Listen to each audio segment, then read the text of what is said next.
my mother got pregnant, they said, oh, let's go on a trip. We have a big surprise to tell you guys. Me and my sister, we're thinking it's like plane tickets because my mother's a Latvian, right? We're thinking we're going back to Europe to see our family.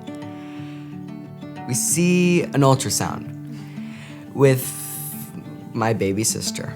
Me and my sister, we're both stunned. I'm shocked, like, what? Why? I don't need another one. Of course, as time progressed, I got better to the idea. Eventually, of course, her stomach started to expand. Then I saw the little shape of my little sister a few more times, a few more ultrasounds. I used to tuck my mother in bed every night. I'd say, good night, Mom, good night, Evie, because that's what we decided to name my little sister, Evelina. We were a few months in, and my mother used to play the piano a lot. I can't remember which song it was, sadly. She played it on the piano and Evie would start dancing. One day, she felt Evie wasn't dancing, so she went to the hospital.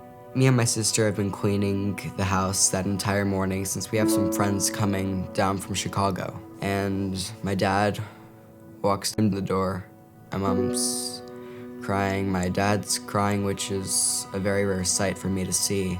I have my headphones on listening to music. My sister goes, hugs them, and they all start crying. I just stood there. I didn't really cry, I just stood. Those first few months, my mother, she didn't go to work for a little bit.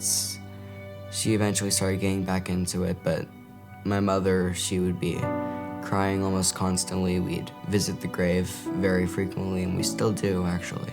In the beginning, it was more of a like, why did you do this? He gave us Evie just to take her away. That's what we were thinking the entire time. Like, why would you do that?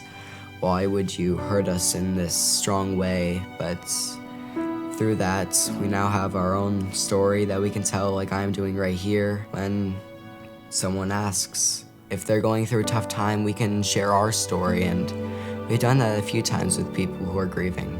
It's gradually got easier through it. My mother, she stopped crying as much, though she still does a few times. Now it's like we actually firmly believe that He has saved us. He has not forsaken us. He is, if you know what I mean by that. He is always there when you are grieving, when you are happy. He is there right next to you. If you're happy, He's happy. If you're sad, He's sad. No matter what, He is with you.